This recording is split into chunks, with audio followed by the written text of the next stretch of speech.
Quantos de vocês sentem que, de verdade, estão vivendo um tempo de despertamento espiritual em sua vida? Quantos já podem dizer, eu estou provando tempos novos na minha vida pessoal com Deus? Eu posso ver sua mão? Não levante a sua mão se isso não for verdade. Graças a Deus eu tenho ouvido testemunhos, eu tenho já percebido um despertamento na vida da igreja. Isso é por conta também da palavra que temos trazido aqui. E, de certa forma, desde o final do ano, nós estamos seguindo um curso, seguindo um rio, e ministrando palavras de uma mesma série e debaixo de uma direção profética. E nessa noite eu quero dar sequência nisso. Por favor, você que já tem entendido, não veja na repetição de certos conceitos uma falta de assunto. Muito ao contrário. O que Deus quer é consolidar e também despertar aqueles que, de alguma forma, ainda não se moveram, porque, afinal de contas, a vida que Ele tem para nós é uma vida abençoada, uma vida frutífera. Diga amém, por favor. E uma vida abençoada e frutífera é resultado de escolhas que fazemos. E nem sempre essas escolhas vão aparecer logo de cara. O que eu quero falar com você nessa noite, ministrando a palavra aqui, é sobre intimidade com Deus. O tema dessa palavra, você que tem o bom hábito de anotar, é as chaves da intimidade. E por que intimidade com Deus? Porque é na intimidade com Deus que nós vamos construir as nossas vitórias. Quando você vê uma grande árvore, uma árvore frutífera, frondosa, enorme, pode ter certeza de que por baixo do solo, as raízes daquela árvore também são proporcionais. Ela nunca seria aquilo que ela é se a parte oculta, as raízes que normalmente não vemos, nem sabemos que dimensão tomaram, as raízes já se enfronharam pela terra, estão não apenas sustentando aquela árvore em pé, mas estão também sugando todo o nutriente, a água e tudo que ela precisa para continuar viva e frutífera. Eu começo trazendo essa ilustração, e hoje pela manhã foi bastante interessante, porque quando eu cheguei em casa, havia no celular da minha esposa um recado de uma das nossas líderes aqui, a Dalgisa, que é inclusive diretora da nossa escola, e ela contando uma experiência que ela teve no culto pela manhã. Não sabia, não fazia a mínima ideia do que eu ia falar, mas durante o louvor, durante o tempo de adoração, ela teve uma visão, e ela viu justamente uma árvore frondosa. Havia muitos detalhes, ela contou. O mais essencial para nós aqui é que ela via uma árvore frondosa e o Senhor mostrava as raízes e de alguma forma fazia com que ela se enxertasse naquela árvore. E ela foi muito tocada por aquela visão, teve uma experiência muito forte aí, particular, no meio do louvor. Deus assumiu a palavra, a primeira frase, as primeiras ideias que eu trouxe foi justamente essa que eu estou trazendo para você. E ela compartilhou isso, me edificou muito, eu estou compartilhando também, porque nos dá a entender que é o que Deus quer falar conosco. Nós somos árvores plantadas por Deus. Aliás, nós estamos aqui na estação das árvores, não é? Um dia era apenas uma semente sendo lançada no seu coração, essa semente germinou, produziu vida em você, você começou a ser cuidado, se tornou um broto no reino de Deus, mas o que nós queremos é que você seja uma árvore bonita, frondosa e, acima de tudo, frutífera. Amém? Quantos querem seguir esse processo de crescimento? Mas, irmãos, nós precisamos entender que essa vida fluente em nós, essa vida que todo mundo pode notar e pode, inclusive, desfrutar, ela vai ser resultado de ações que ninguém vê. Ela vai ser resultado de raízes que estão ocultas e que muitas vezes nos custam muito para poder desenvolvê-las. Eu estou falando da nossa vida particular com Deus, da nossa vida devocional. E eu quero ler com você um texto bíblico que está no livro de Êxodo, capítulo 33. Vamos ler do 7 ao 15. A história, uma parte pequena da história de um homem grande, um homem muito importante, chamado Moisés. Vocês sabem que Moisés foi um dos principais personagens bíblicos, alguém que foi levantado por Deus e que liderou o povo de Israel no momento chave, quando eles estavam sendo libertos do cativeiro no Egito e sendo conduzidos à terra prometida. A história de Moisés, vocês estão me ouvindo bem aí? Quem lê a história de Moisés percebe o quanto Deus usou aquele homem. Não apenas no sentido de governo, no sentido administrativo, porque ele foi o grande líder de uma nação que chegou a 3 milhões de pessoas. Imagine o desafio que é para um homem guiar uma nação inteira que não tinha ainda a posse de uma terra. Uma nação nômade, no meio do deserto, por 40 anos. E Moisés fez isso com muita graça, com muita autoridade da parte de Deus. Mas não apenas isso, nós o vemos muitas vezes manifestando o poder de Deus, fazendo milagres assombrosos, coisas sobrenaturais em nome do Senhor. E tudo isso acontecia não por acaso. Era resultado de uma vida secreta, de um relacionamento que Moisés procurava cultivar com o Senhor, que lhe dava sustentação para aquilo que ele era diante dos outros. E esses versículos que nós vamos ler nos dão uma noção das raízes que sustentavam esse homem. E nós vamos procurar extrair daí algumas chaves que podem nos ajudar também a ter raízes tão importantes. Vamos ler o texto a partir do versículo 7. Ora, Moisés costumava tomar a tenda e armá-la para si fora, bem longe do arraial, e lhe chamava a tenda da congregação. Estou no versículo 7. Todo aquele que buscava ao Senhor saía à tenda da congregação que estava fora do arraial. Quando Moisés saía para a tenda fora, todo o povo se erguia, cada um em pé à porta da sua tenda, e olhavam pelas costas até entrar ele na tenda.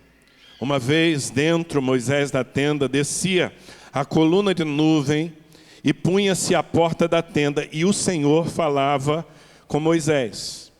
Todo o povo via a coluna de nuvem que se detinha à porta da tenda. Todo o povo se levantava e cada um à porta da sua tenda adorava ao Senhor. Falava o Senhor a Moisés face a face, como qualquer fala a seu amigo. Então voltava Moisés para o arraial. Porém, o moço Josué, seu servidor, filho de Num, não se apartava da tenda. Disse Moisés ao Senhor: Tu me dizes, faze subir este povo, porém não me deste saber a quem has de enviar comigo. Contudo disseste: Conheço-te pelo teu nome, também achaste graça aos meus olhos. Agora, pois, se achei graça aos teus olhos, rogo-te que me faças saber neste momento o teu caminho, para que eu te conheça e ache graça aos teus olhos, e considera que esta nação é o teu povo. Respondeu-lhe o Senhor: A minha presença irá contigo, e eu te darei descanso. Então lhe disse Moisés: Se a tua presença não vai comigo, não nos faça subir deste lugar. Pois como se há de saber que achamos graça aos teus olhos, eu e o teu povo? Não é porventura em andares conosco, de maneira que somos separados, eu e o teu povo, de todos os outros povos da terra? Disse o Senhor a Moisés: Farei também isto que disseste, porque achaste graça aos meus olhos. Eu te conheço pelo teu nome. Então ele disse: Rogo-te que me mostres a tua glória. Amém? Até aí, eu sei que todo o capítulo é muito edificante, mas eu quero pensar essa porção e quero mostrar para você aqui, nesse relato, em que consistia a vida, o relacionamento particular, pessoal, íntimo de Moisés com o Senhor, que dava sustentação para todo esse ministério público que ele tinha. Eu creio, estou convicto de que nesses dias o Senhor está nos chamando para esse lugar de intimidade, para nós trabalharmos a nossa vida a partir das prioridades. Nós, de uma forma geral, estamos muito ocupados com tantas coisas. Eu diria, talvez estejamos mais até distraídos do que ocupados. Enquanto nós não cuidarmos das nossas raízes. Por que estou me referindo tanto a raízes, irmãos? Porque raiz é aquilo que ninguém vê, é aquilo que não se nota. Mas uma planta não permanece sem raízes profundas. A vida cristã é assim também. Há uma parte que é pública, que as pessoas veem, percebem e até desfrutam. Mas há uma outra parte que precisa ser proporcional e que as pessoas não veem, porque faz parte da nossa particularidade, da nossa intimidade com Deus. E lendo esse relato, a gente tem pelo menos uma ideia. A gente tem uma amostra do que fazia esse homem, um homem tão poderoso, tão respeitável, tão admirável e tão frutífero.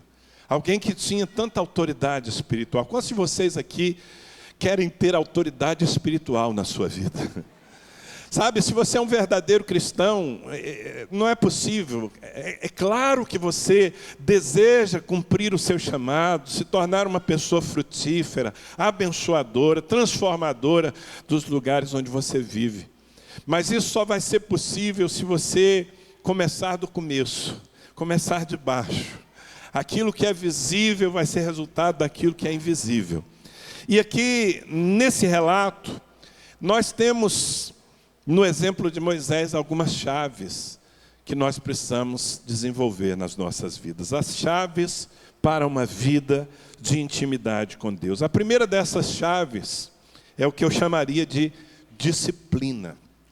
Quando eu falo de disciplina, eu estou me referindo à decisão de nós estabelecermos uma rotina, um hábito. Eu vejo claramente isso aqui no começo do relato, no versículo 7 que lemos, começa dizendo, ora, Moisés costumava tomar a tenda e armá-la para si fora do arraial. Deixa eu explicar isso. Moisés, como eu falei, era o líder de uma nação. Imagine, 3 milhões de pessoas. Eu que sou pastor aqui de uma igreja com 5 mil, 6 mil pessoas. A gente não dá conta de tanto problema que aparece para resolver. Imagine ser o líder de uma nação, de um povo que até certo ponto era um povo mal educado, que não havia aprendido ainda a andar com o Senhor. E esse homem teve êxito, mas ele era solicitado a todo momento. Eu imagino que a vida de um líder como Moisés era uma vida de muitas atividades. Aliás, basta ler a história. Houve um momento em que ele precisou aprender com os outros. A Bíblia conta que Moisés tinha o costume de receber o povo com seus problemas para tentar dar uma solução, e se fazia fila diante da tenda. Eles estavam peregrinando no deserto, ninguém tinha casa, todo mundo habitava em tenda. Esse era o jeito, né, de se abrigar do sol escaldante do deserto. E na porta, na entrada da tenda de Moisés, havia sempre uma longa fila de gente querendo uma palavra do líder, uma oração do pastor. E o sogro de Moisés, num determinado momento, um homem sábio chamado Jetro, ele disse, Moisés, desse jeito você vai morrer e vai matar esse povo. O povo vai morrer na fila aí, porque você não dá conta. Faz o seguinte, meu filho, levanta líderes que te ajudem, pessoas confiáveis, gente sobre quem você possa transferir o espírito que está em você. E Moisés fez isso, levantou 70 líderes no meio de Israel e dividiu a carga, mas ainda assim, irmãos, imagina quanta atividade, quantos problemas a resolver, quantas pendências. E Moisés, então, ele poderia se desculpar na falta de tempo, mas ele, ao invés de se desculpar, como nós costumamos fazer muitas vezes, ao invés de se justificar, ele criou um mecanismo. A tenda da congregação, que é descrita aqui nesse texto, na verdade foi uma invenção de Moisés. Moisés, ele falou, eu vou armar uma tenda longe da agitação, fora do arraial. Um lugar onde eu possa estar a sós com Deus. Para que eu não seja consumido pelas atividades e pelos problemas. Para que eu possa me reabastecer. Para que eu possa ter direção para a minha vida e para a vida desse povo. E o que eu quero chamar a sua atenção aqui a princípio, é que Moisés, depois de ter criado, armado essa tenda, chamada tenda da congregação, não é?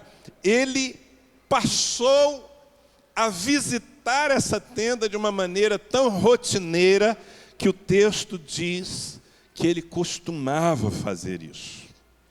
Irmãos, a oração particular, o nosso tempo devocional, aquele momento em que você se separa de todo mundo e de tudo para estar a sós com Deus, precisa se tornar um hábito em nossas vidas. E como é que a gente cria um hábito? A gente cria um bom hábito com disciplina. Nem sempre é fácil.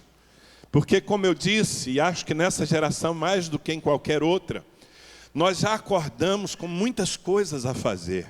Quantos de vocês têm que correr muito na vida? Levanta a mão aí quem está na correria da vida. A maioria de nós acordamos e já temos uma agenda a cumprir, alguns leões a matar, não é verdade? Muitas contas a pagar. Quantos têm contas a pagar?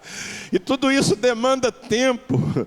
E se nós não formos disciplinados em criar diariamente, criar um ambiente, criar um espaço e dar um valor prioritário a esse momento, nós vamos ser engolidos pelos compromissos da vida. E os dias vão se passando e você não desenvolve o hábito de orar. Então, a primeira coisa que nós precisamos é de disciplina. Você precisa decidir em seu coração. A partir de hoje, como eu quero ser um crente abençoado e abençoador, como eu quero ter raízes profundas em Deus, e eu não vou conseguir isso na correria, eu preciso de um relacionamento íntimo com o Senhor, então eu vou refazer a minha agenda. Esses dias atrás eu assisti na internet um vídeo que eu achei muito interessante, ilustrativo. Um professor dando aula e ele pegou um recipiente transparente, um pote, não é? Transparente, e ele encheu aquele pote diante dos seus alunos de bolinhas de ping-pong. Então ele foi colocando bolinhas dentro do pote até chegar à boca do pote. Depois de cheio, completamente cheio de bolinhas, ele perguntou para os seus alunos, vocês acham que cabe mais alguma coisa aqui? E os alunos, pensando nas bolinhas, disseram não, realmente não cabia mais bolinha nenhuma ali. Aí ele pegou um punhado de terra, de areia, e começou a derramar. E a areia foi se enfronhando entre as bolinhas e foi enchendo o pote, e coube muita areia dentro do pote, até chegar à boca. E aí ele pergunta mais uma vez aos alunos, e agora, vocês acham que ainda cabe alguma coisa? Depois de sacudir um pouco, compactar bastante aquela areia, os alunos disseram, não cabe mais nada.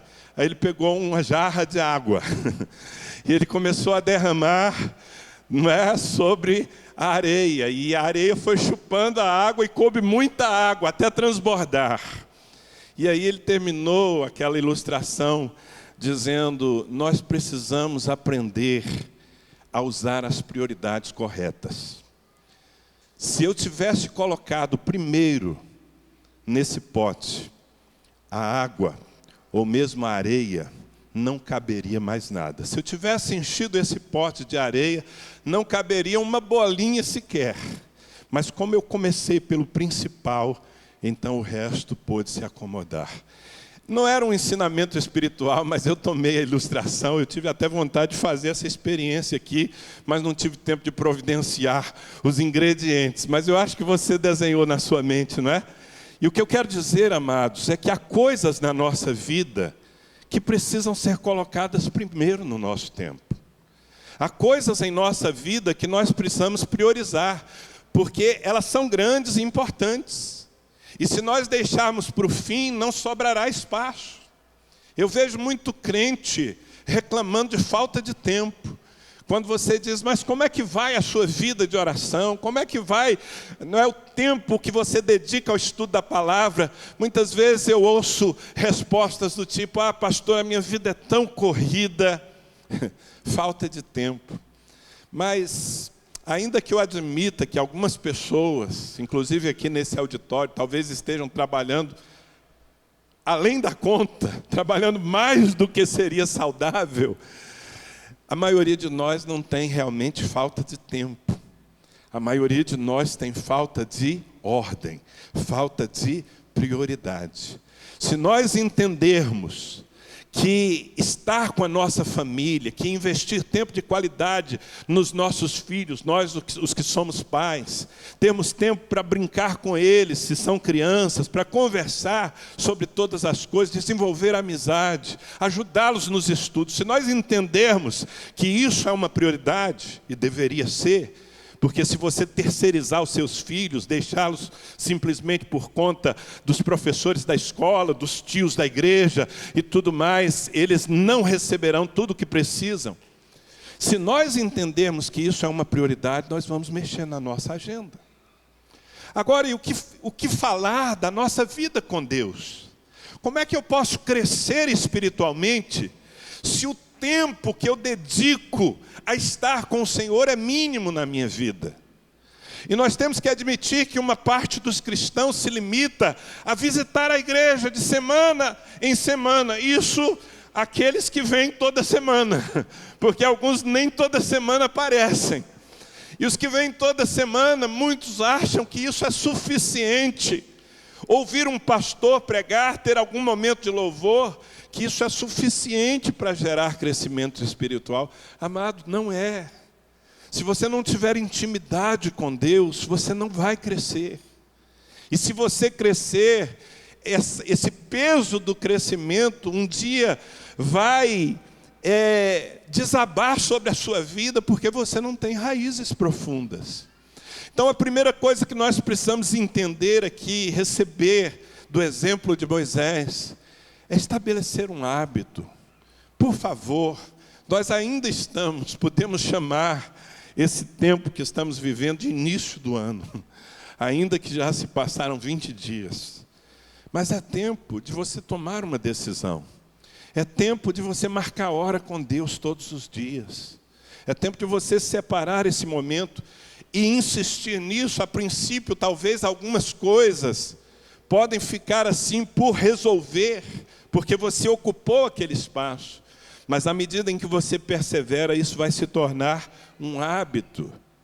E a partir do momento em que se torna um hábito na sua vida, que se incorpora à sua vida, então se torna muito mais frutífero e mais prático. Quantos vocês estão entendendo o que eu estou falando? Quando nós olhamos para os personagens bíblicos, e mesmo para as pessoas que são assim modelo para nós na fé, nos nossos dias, nós sempre vamos encontrar gente que investe no seu relacionamento com Deus. O próprio Jesus Cristo, eu fico pensando, meu Deus, se Jesus Cristo, sendo filho de Deus, sendo santo como era, se Jesus, ele fazia questão, ele sentia a necessidade de com constância separar-se, isso fazia parte da sua rotina, como é que eu posso prescindir disso?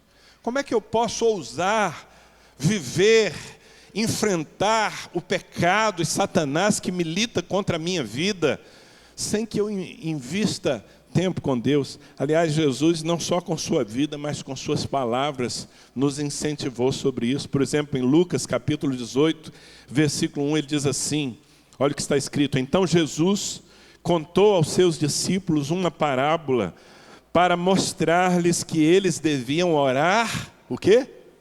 Orar o quê, gente? De domingo em domingo com o pastor. É isso que está escrito ali, não? Não. Jesus contou-lhes uma parábola com a intenção de mostrar aos seus discípulos a necessidade de que eles orassem sempre. Isso tinha que ser um hábito nas suas vidas. Aliás, quando Jesus nos ensinou a orar, e Ele nos deu um modelo de oração, que nós chamamos de Pai Nosso. Quantos conhecem o Pai Nosso? Todo mundo conhece o Pai Nosso, né? Não é para você rezar aquilo, simplesmente repetir. É um modelo de oração. Mas, ao nos ensinar a orar, Jesus disse, peçam o pão de cada dia. O pão nosso de cada dia nos dá. Você prestou atenção que Jesus não ensinou você a orar pelo pão de amanhã? Ele ensinou você a orar pelo pão de hoje. E o pão de amanhã, o que você faz com ele? Pelo de amanhã você ora amanhã. Alguém aqui pretende comer amanhã? Terça-feira também? Pois bem, o que está por trás disso, o que está implícito, é que Jesus, Ele está partindo do pressuposto que você ora todos os dias. Isso é um hábito na sua vida. Não é um acidente, não é algo que acontece esporadicamente. Então, a primeira chave para nós desenvolvermos intimidade com Deus é nós termos disciplina e transformarmos o hábito devocional. Quando eu falo de orar, é orar, mas é também estudar a palavra, ouvir a voz de Deus, como falamos na semana passada aqui. A segunda chave, eu chamaria de solitude, não é solidão, é solitude. O que é solitude? Solitude é a decisão de se separar para um propósito especial. De você manter, construir na sua vida e manter espaços, ouça, manter espaços de exclusividade para Deus. No mesmo versículo 7 diz assim, Moisés costumava tomar a tenda e armá-la para si fora, bem longe do arraial. Você consegue perceber qual é a intenção de Moisés? Quando ele arma essa tenda fora da agitação, bem longe do arraial. O arraial era onde estavam os seus problemas, onde estavam as suas atividades, as suas responsabilidades. Mas Moisés cria um espaço fora disso tudo. Um espaço que tinha um propósito exclusivo. Para que servia aquela tenda? Para uma única coisa, que Moisés estivesse a sós com Deus.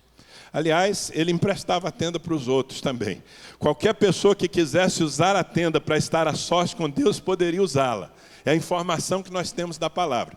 Mas quando Moisés se levantava e se dirigia à tenda, todo mundo respeitava. Agora o nosso líder vai ter o seu momento a sós com Deus. Vamos respeitá-lo nessa decisão. E sabe, meus irmãos, nós também precisamos valorizar esse espaço. Eu não sei fisicamente onde é que você pode encontrar esse lugar tranquilo. Eu vivo numa casa onde todo mundo é crente, nós respeitamos o espaço do outro e valorizamos. Eu amo ver um filho meu ou minha esposa trancado no quarto, adorando, orando, estudando a palavra. Então, na minha casa é relativamente fácil nós termos esse lugar. Eu imagino que muitos de vocês aqui, quem sabe dos que me assistem pela internet, não tem esse ambiente tão tranquilo. Talvez você seja a única pessoa cristã na sua casa. Quem sabe você não tem nenhum quarto exclusivo para si, não é? Você tem que dividir o seu quarto com um irmão, com uma irmã, uma pessoa que nem serve a Deus, mas dê o seu jeito. A mensagem é essa: se vira, maninho. Procura um lugar, vai para o quintal. Eu conheço crentes que fizeram do banheiro da firma, no horário de almoço, o seu lugar secreto, para buscarem a Deus. Porque em casa eles não têm esse espaço, não conseguem ter um lugar onde possam se isolar do resto. Então eles resolveram usar o banheiro da firma, e que ninguém, não é, sinta a coisa apertar naqueles momentos, porque o crente está lá. O pessoal da firma deve ficar imaginando que essa pessoa tem um problema intestinal que sempre se manifesta ao meio-dia. Mas não importa. O que importa de verdade é que você crie um ambiente onde você possa dizer: eu estou aqui sozinho para o meu Deus. eu estou aqui exclusivamente para Deus. E num tempo em que a gente é sugado, não é? Por tantas coisas, distrações, é sempre muito importante a gente deixar esse tipo de equipamento aqui do lado de fora. Amém? Quantos sabem que é perigoso levar o smartphone para o seu lugar secreto? Ainda mais se você deixá-lo ligado e com a tela para cima. As notificações vão chamar a sua atenção. E elas podem te tirar do melhor. Eu acho que vocês estão entendendo. Nós precisamos, para ser íntimos com Deus, ter momentos a sós com Deus. Sabe, as nossas orações em conjunto, coletivas, têm um espaço muito grande.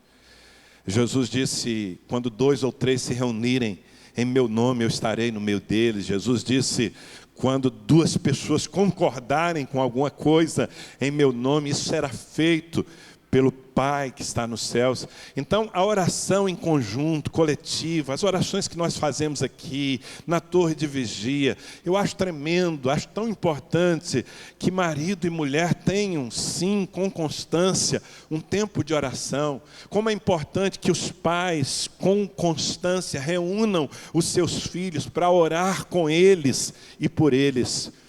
Mas ouça o que eu vou lhe dizer, nada disso substitui o seu momento a sós.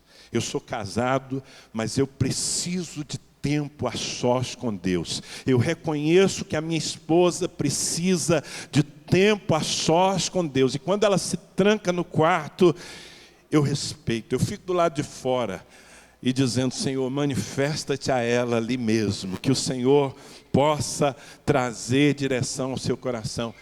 É isso que nós precisamos entender. Como eu disse, era um hábito de Jesus fazê-lo. Nós vamos encontrar, lendo os evangelhos, muitas vezes, Jesus, depois de um dia de tanta atividade, Jesus se separando, às vezes até fugindo da multidão, para ter um tempo a sós com Deus.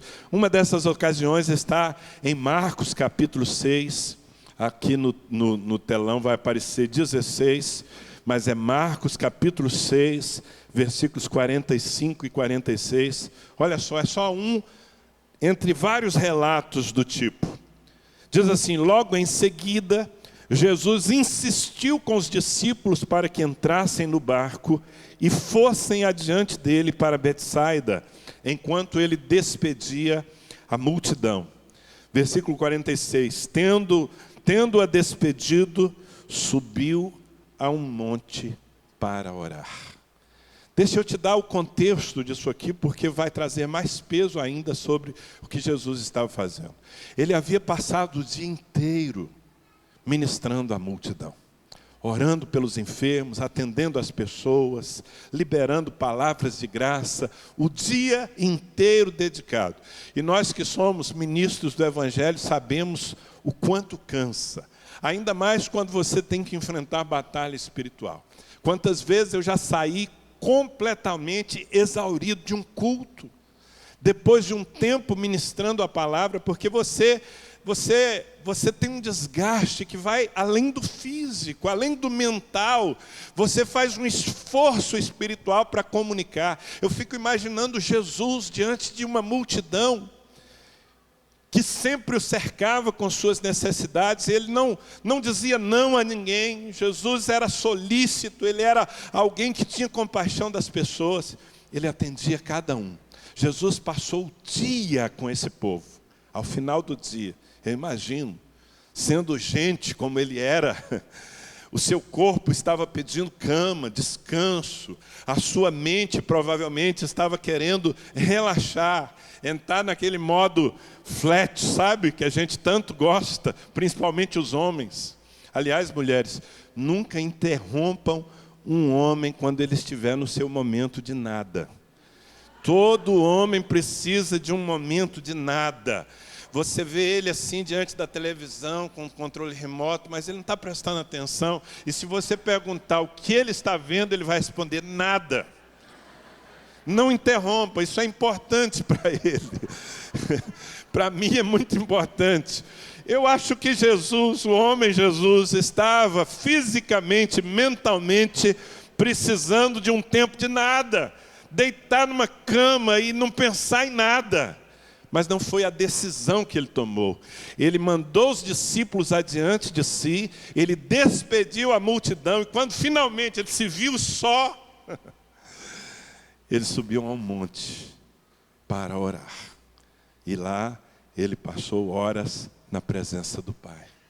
Agora eu pergunto, irmão, se Jesus Cristo, Filho de Deus, sentia a necessidade de se abastecer da glória de Deus na presença do Pai, como é que nós, eu e vocêzinho aí, vamos suportar as batalhas espirituais e vamos ter carga para a nossa vida e para aqueles que dependem de nós, se nós não investirmos nisso? Então, solitude é uma chave. Você precisa separar um lugar e um tempo para estar a sós, todos os dias, com o seu Deus. Posso ouvir um amém? A terceira chave é solicitude. A segunda era solitude, a terceira é solicitude. Vem de ser solícito, ou seja, cultivar o interesse de ouvir a Deus. Ser uma pessoa solícita é ser uma pessoa pronta, atenciosa, disposta a atender. E muitas vezes, mesmo aqueles que desenvolvem um hábito de oração, são muito precipitados em falar. Às vezes, nós chegamos diante de Deus, estamos com pressa para descarregar os nossos pedidos e as nossas necessidades. E é certo que na vida de oração nós apresentamos a Deus as nossas necessidades. Mas se nós queremos intimidade com Deus, nós precisamos aprender a ouvir. Faz assim para mim. Talvez essa seja, em muitos momentos, a sua oração mais eloquente. Você chegar diante de Deus e ao invés de falar e falar e falar e falar, você chegar diante de Deus e dizer: Senhor, eu estou aqui para te ouvir. Eu aprendo isso com Moisés. Aqui no versículo 9 está escrito o seguinte: uma vez dentro Moisés da tenda, descia a coluna de nuvem, que era a glória do Senhor, e punha-se à porta da tenda, e o Senhor falava com Moisés. No versículo 11 é mais enfático ainda, diz assim: falava o Senhor a Moisés face a face, como qualquer um fala a seu amigo. Sabe, irmãos, às vezes para muita gente isso parece uma realidade tão distante. Como assim, pastor? Eu vou me trancar no meu quarto e Deus vai falar comigo? E é isso aí. É exatamente o que se espera. Que nesse momento a sós Deus possa comunicar a sua palavra ao seu coração, a sua vontade ao seu coração. Obviamente, ouvir a voz de Deus é um aprendizado. Você não se lembra, mas quando você nasceu, você mal reconhecia a voz dos seus pais. Ainda que ela era familiar. Um bebê recém-nascido, ele às vezes se acalma só de ouvir a voz da mãe. Ele não entende, não se iludam, viu, mamães? O bebezinho lá, recém-nascido, ele não entende o que você está falando. Mas como naquele período aconchegante que ele passou no seu ventre, ele ouvia, ainda que dentro de muito líquido, não é? Ele ouvia a sua voz, muitas vezes a voz do seu marido, ele foi sentindo segurança nessa voz. Eu, nas 2 ocasiões em que a Mônica ficou grávida, eu costumava falar, colocar a mão sobre a barriga dela e falar, e orar em voz alta. E eu, claro, eu estava orando, tentando fazer com que Deus me ouvisse, mas eu tinha também uma segunda intenção naquela prática, era de que os meus filhos, que estavam sendo gerados ali naquele ventre, já fossem se acostumando com a minha voz. Mas mesmo assim, quando uma criança nasce, começa a crescer, ela distingue a voz do pai e da mãe, mas ela não entende. O entendimento do que significa cada palavra vai vir depois, com a prática. Não é assim que aconteceu com você? Alô, vocês estão aí? Eu estou falando do natural, porque na verdade é exatamente assim que acontece no espiritual. Nós nascemos de novo no reino de Deus e nós não sabemos ouvir a voz de Deus. Na verdade, a princípio, nós não sabemos nem distinguir a voz de Deus no meio das outras vozes e das vozes interiores que nós mesmos produzimos. E como é que eu vou aprender isso? Com prática. Eu preciso estar a sós com Deus. Eu preciso estar a sós com a palavra de Deus, como eu ministrei na semana passada, porque a palavra de Deus é o próprio Cristo falando comigo. Quem estava aqui semana passada? E na medida em que eu me dedico a isso, eu vou percebendo, eu vou discernindo. Mas espera lá, pastor, como é que Deus fala com a gente? Bom, Deus tem muitas maneiras de falar com a gente. A principal delas é através da sua palavra. Quando nós estamos lendo a Bíblia e um texto salta, é como se o entendimento daquela passagem fosse iluminado diante dos nossos olhos e aquilo entra com poder no nosso coração. Quantos de vocês já tiveram essa experiência de ler um texto bíblico e perceber que Deus estava falando diretamente com você? Mas não apenas quando lemos a palavra, Deus fala ao nosso espírito. É uma voz interior que nós precisamos aprender a identificar. Se você pegar uma criança, um bebê, e colocá-lo longe dos adultos que se comunicam, deixá-lo crescer sem o contato com gente que fala, ele nunca falará e ele nunca entenderá a voz de alguém, porque nós aprendemos ouvindo. Faz sentido para você? Com Deus é assim também, a gente aprende ouvindo. Eu me lembrei hoje de uma ocasião, eu devia ter os meus 16 anos, havia me convertido 1 ano, 2 anos antes, estava empolgado com Deus, tinha sido batizado no Espírito Santo, queria ser usado pelo Senhor, queria aprender a ouvir a voz de Deus. E me lembro de uma ocasião, era um dia à tarde, eu morava em Belém do Pará, na casa dos meus pais ainda, e um dia à tarde, eu estudava pela manhã, à tarde, eu estava em casa e fui orar, e eu senti uma voz interior, eu estava buscando isso, uma voz me dizendo: Danilo, levanta, pega um ônibus, atravessa a cidade, vai ao Bosque Rodrigues Alves, que era um lugar público, e vá, eu estou te mandando. Foi só o que eu senti no meu coração, mas logo eu criei uma série de expectativas. Uau, eu acho que Deus está falando comigo. Provavelmente eu vou chegar lá e vou encontrar uma pessoa querendo se suicidar, e eu vou dar uma palavra para ela, e ela vai ser livrada daqueles sentimentos, ou quem sabe eu vou orar por um enfermo, e Deus vai fazer um milagre lá, no meio de todo mundo. Eu me levantei, entrei no ônibus, atravessei a cidade, e fui para aquele local. Cheguei lá, eu fiquei andando de um lado para o outro, procurando algum freguês sobre quem eu pudesse derramar a graça de Deus. Tentei contato com algumas pessoas, falar do Evangelho para algumas pessoas, e confesso para você que ninguém me deu muita bola. Eu também não achei o tal do suicida, e nenhum paralítico estava por lá para eu fazer um milagre. O fato é que depois de passar ali, talvez 1 hora, buscando algo extraordinário, nada aconteceu de diferente, e eu falei: bom, vou voltar para casa. Eu estava bastante frustrado, não é? Porque, puxa vida, eu saí de casa, era para acontecer alguma coisa. Eu ouvi a voz de Deus ou não? E enquanto eu ia no ônibus voltando para casa, de novo aquela voz interior que eu não estava acostumado a ouvir, mas ela me falou ao coração.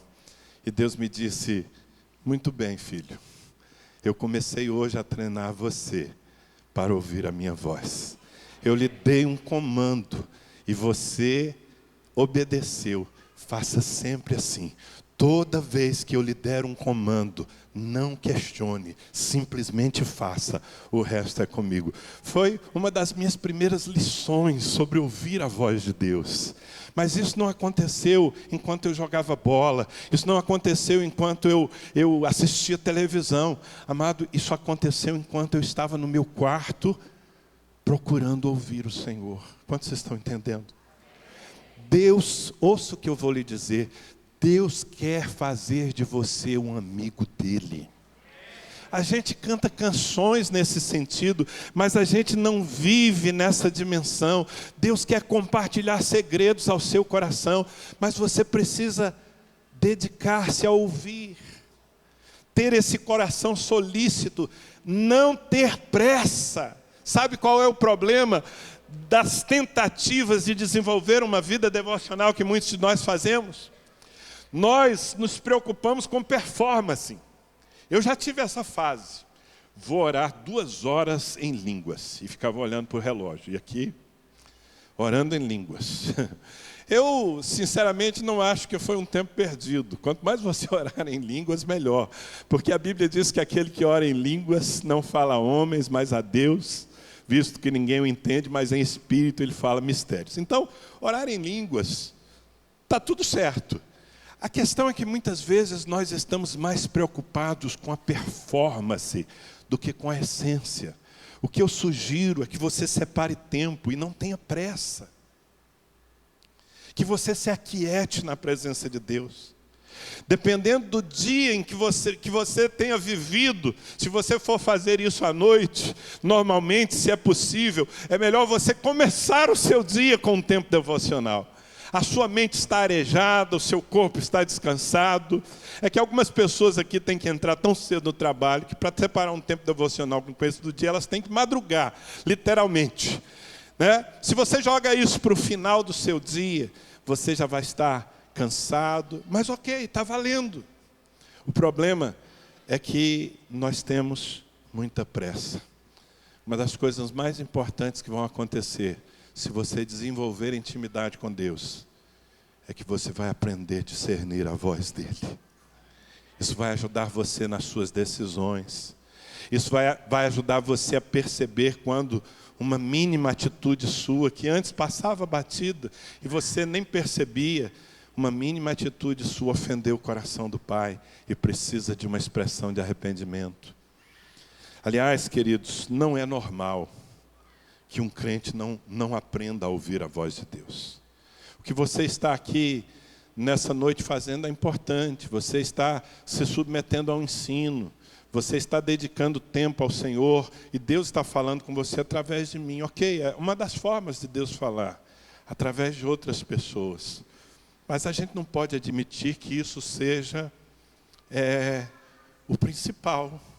Você já pensou se os meus filhos, que hoje são adultos, se até hoje, para se comunicar comigo, eles procurassem a mãe deles, a mãe fala para o pai isso. Você acha que essa relação seria saudável? Obviamente não. E o que a Bíblia diz é que Jesus Cristo abriu para você um novo e vivo caminho, pelo qual você pode entrar com intrepidez, com ousadia, no santíssimo lugar, na presença do seu Pai e ouvir a sua voz. Aliás, Ele nos incentiva a fazer isso. Em Jeremias 33:3, o Senhor nos diz: invoca-me e te responderei, anunciar-te-ei coisas grandes e ocultas que não sabes. Diga amém, meu irmão. Deus quer contar segredos ao seu coração. O que Ele está falando aqui, Ele está falando com todo mundo, mas há coisas que Ele quer falar só com você. E para isso Ele precisa que você se disponha, tenha essa solicitude em ouvir. Jesus Cristo, em João capítulo 10, versículo 27, Ele disse algo que deve nos deixar assim, com a pulga atrás da orelha. Preste atenção no que disse Jesus. As minhas ovelhas ouvem a minha voz. E eu as conheço. E elas me seguem. Eu vou ler de novo para que você já faça uma avaliação. Porque Jesus está dizendo, Não é como se distingue uma ovelha verdadeira. As minhas ovelhas ouvem a minha voz. Eu acho que nós podemos concluir que, passado aquele tempo da infância espiritual, quando nós precisamos aprender a ouvir a voz do Senhor, depois de algum tempo, se eu não ouço a voz do Senhor, se eu não tenho essa percepção espiritual, se Deus não fala comigo sem intermediários, algo está errado. Talvez eu não seja ovelha. E é justamente isso que eu estou tentando despertar no seu coração. Amém? Quarta chave. Quem está comigo ainda? Você não se perdeu não, né? Porque tem gente que sai para ir à tenda da congregação e se perde no meio do caminho, porque a tenda é longe, né? Então, se você se perdeu, volta para cá. Porque há uma quarta chave importante também nesse nosso tempo com Deus. É o alinhamento. Eu preciso entrar na presença de Deus para buscar a vontade de Deus para a minha vida. Mais uma vez, é legítimo que eu apresente as minhas necessidades. É legítimo que eu apresente os meus sonhos, os meus desejos. Mas antes de qualquer outra coisa, eu preciso entrar na presença de Deus para conhecer a vontade dEle para a minha vida. Para as decisões que eu vou tomar. Sabe por quê, meu irmão? Porque se você quer ter garantia de que algo vai dar certo, você precisa fazer o que Deus quer. É a única garantia. Muitos de nós estamos com a cabeça desse tamanho porque já demos tantas cabeçadas, tomando decisões por nós mesmos. Como diz a palavra de Deus, nos estribando, confiando em nosso próprio entendimento, ao invés de consultar ao Senhor. Voltando àquela oração que Jesus nos ensinou a fazer, entre outras coisas, ele disse, quando vocês forem orar, digam, Senhor, seja feita a tua vontade na terra, como ela é feita nos céus. Eu estou te buscando porque eu quero a tua vontade. Moisés, ele tinha essa atitude diante de Deus. Ele entrava na tenda e, claro, ele era um intercessor. Eu poderia explorar e não vai demorar que eu traga aqui uma palavra falando da importância da intercessão, de nós nos colocarmos diante de Deus em favor dos nossos familiares, do nosso povo, da nossa nação. Mas aqui eu estou falando do seu relacionamento particular. E olha só, nos versículos 12 e 13, nós temos uma noção de como Moisés buscava se alinhar com Deus. Versículo 12, disse Moisés ao Senhor, ele começa a orar, e eu quero enfatizar o versículo 13. Agora, pois, Moisés está dizendo a Deus, se achei graça aos teus olhos, ou seja, se o Senhor está se agradando de mim, então rogo-te que me faças saber, neste momento, o teu caminho. Meu Deus, eu tenho uma responsabilidade enorme de guiar esse povo por esse deserto, mas eu preciso saber qual é o teu caminho. Eu não quero guiar esse povo pelo meu caminho, eu quero guiar pelo teu caminho. Qual é o teu caminho? Eu estou aqui para receber direção do Senhor. Irmãos, como isso faz diferença na nossa vida.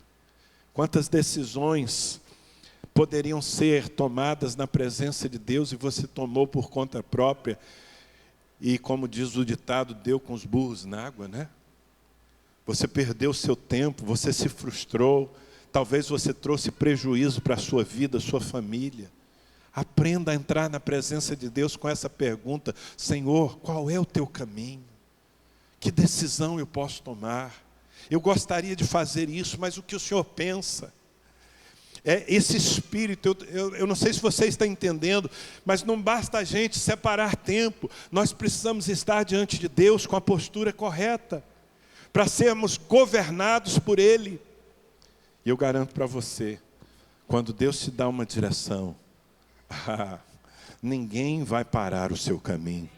Quando Deus te dá uma direção, Ele te respalda, e se você tem o respaldo de Deus, é o que diz a palavra, se Deus é por nós, quem será contra nós? Agora, o problema é que muitas vezes nós entramos no ringue, Deus não é por nós, Deus não está naquilo, Deus queria que nós tomássemos uma outra direção, nós nos desviamos.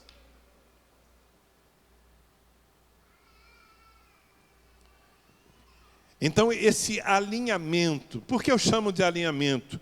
Porque é quando eu coloco a minha vontade em confronto com a vontade de Deus.